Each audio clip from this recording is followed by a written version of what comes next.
उत्तर प्रदेश में नए शिक्षा सेवा चयन आयोग को लेकर के गजब का बवाल मचा हुआ है। किसी भी चीज़ की बात की जाए, चाहे यूपी टेट की बात कर लीजिए, शिक्षक भर्ती की बात कर लीजिए, उत्तर प्रदेश में आई माध्यमिक शिक्षा सेवा चयन आयोग के द्वारा पिछले वर्ष टीजीटी पीजीटी भर्ती की परीक्षा की बात कर लीजिए, सबका एक ही जवाब आता है कि जब नए आयोग का गठन हो जाएगा तब ये सभी चीज़ें होंगी। अब आयोग ही पता नहीं है कि कब इसका गठन होगा। इसको लेकर के आज न्यूज़पेपर में एक आर्टिकल प्रकाशित हुई है जिसे आप अपने स्क्रीन पर देख पा रहे होंगे। जैसा कि आपको ज्ञात होगा, उत्तर प्रदेश लखनऊ में नई प्राथमिक स्तर की शिक्षक भर्ती के लिए अभ्यर्थी लगातार 6 दिन से धरना प्रदर्शन कर रहे हैं। उन्हीं के क्रम में ये आर्टिकल प्रकाशित की गई है कि नई शिक्षक भर्ती का विज्ञापन जब नए शिक्षा सेवा चयन आयोग का गठन हो जाएगा उसके बाद ही संभव है। अब नए शिक्षा सेवा चयन आयोग में जो पहले प्रारूप प्रस्तुत किया गया था 2020 में, उसमें कुछ बदलाव किया जा रहा है, अन्यथा की कंडीशन में अब तक आयोग बन गया रहता। बदलाव ये है कि मेडिकल की जो भर्तियां होती हैं, इसके अलावा इंजीनियरिंग से जुड़ी हुई जो भर्तियां होती हैं उसको भी मर्ज किया जा रहा है इसी शिक्षा सेवा चयन आयोग के माध्यम से।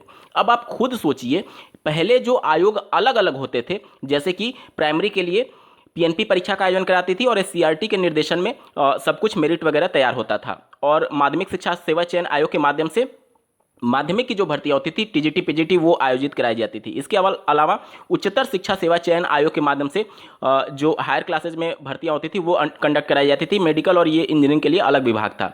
जब ये सभी अलग अलग थे तब इतना ज़्यादा विलंब होता था। आप देखेंगे कि उत्तर प्रदेश की कोई भी शिक्षक भर्ती उठा करके देख लीजिए, अभी तक मामले कोर्ट में लंबित पड़े हुए हैं। जब ये सभी मर्ज कर दिया जाएगा तब तो और ज़्यादा मामला फंसने लगेगा, और ज़्यादा एक तरीके से धीरे धीरे कार्रवाई होगी। क्योंकि मान लीजिए एक प्राथमिक स्तर की शिक्षक भर्ती का विज्ञापन जारी हुआ और उस समय मामला कोर्ट में चला गया और माध्यमिक का कोई भर्ती के संबंध में विज्ञापन जारी करना है, तो जो मेंबर्स हैं वो तो लिमिटेड रहेंगे ना, क्योंकि एक सचिव होगा, बाकी उसके अंदर 7 यहाँ पर मेंबर्स होंगे। इस आर्टिकल में साफ शब्दों में मेंशन किया गया है। तो जब आयोग किसी एक भर्ती पर अपना पूरा फोकस करेगा तो दूसरी भर्तियों पर वो कम फोकस कर पाएगा, तो जाहिर सी बात है चीज़ें डिले और ज़्यादा होंगी।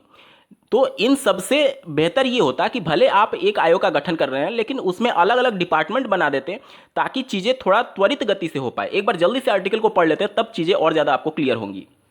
उच्चतर शिक्षा सेवा चयन आयोग और माध्यमिक शिक्षा सेवा चयन आयोग बोर्ड को खत्म करने की तैयारी है, इसलिए आयोग और बोर्ड में नए सदस्यों का चयन नहीं किया जा रहा है। कभी भी इसे बंद करने की घोषणा हो सकती है और यहाँ के कर्मचारी व अधिकारी नए आयोग में शिफ्ट कर दिए जाएंगे। वहीं इन आयोग और बोर्ड से शिक्षक भर्ती के जो भी विज्ञापन अब तक जारी हो चुके हैं उनकी परीक्षाएं अब नवगठित उत्तर प्रदेश शिक्षा सेवा चयन आयोग के माध्यम से किया जाएगा। नए आयोग के गठन तक शिक्षकों की भर्ती प्रक्रिया ठप रहेगी। कब तक होगी गठन ये पता नहीं है, लेकिन जब तक नहीं होगा तब तक जो भी प्रक्रिया चल रही थी वो भी ठप रहेगी। परीक्षा टीजीटी पीजीटी की बात कर ले, वो भी अभी तक लंबित ही है।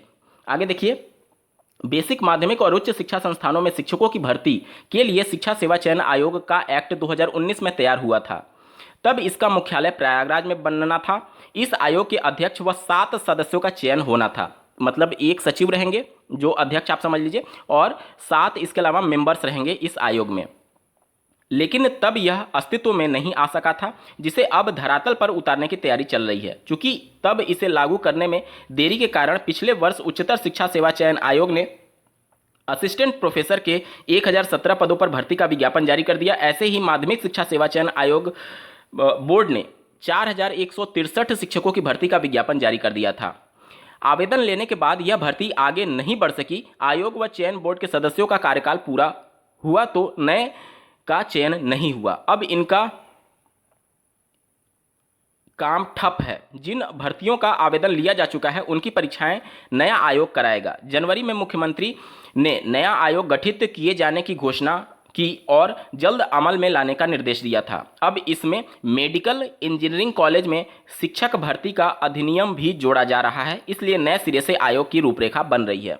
तो मेडिकल की जो भर्तियां होती थी और इंजीनियरिंग की जो भर्तियां होती थी वो भी अब नए आयोग से कराया जाएगा। इतना ज़्यादा एक तरीके से उस पर बर्डन हो जाएगा कि एक भर्ती अगर किसी एक विभाग की आ रही है तो दूसरी विभाग की भर्तियां निश्चित तौर पर प्रभावित होंगी ही होंगी। इन सभी मामलों में आपका क्या कुछ कहना है कमेंट के माध्यम से जरूर बताइएगा, और ऐसे ही महत्वपूर्ण अपडेट के लिए इस चैनल को सब्सक्राइब करना ना भूलें। इस वीडियो को देखने के लिए आपका बहुत बहुत धन्यवाद। भगवान करे आपका दिन शुभ हो।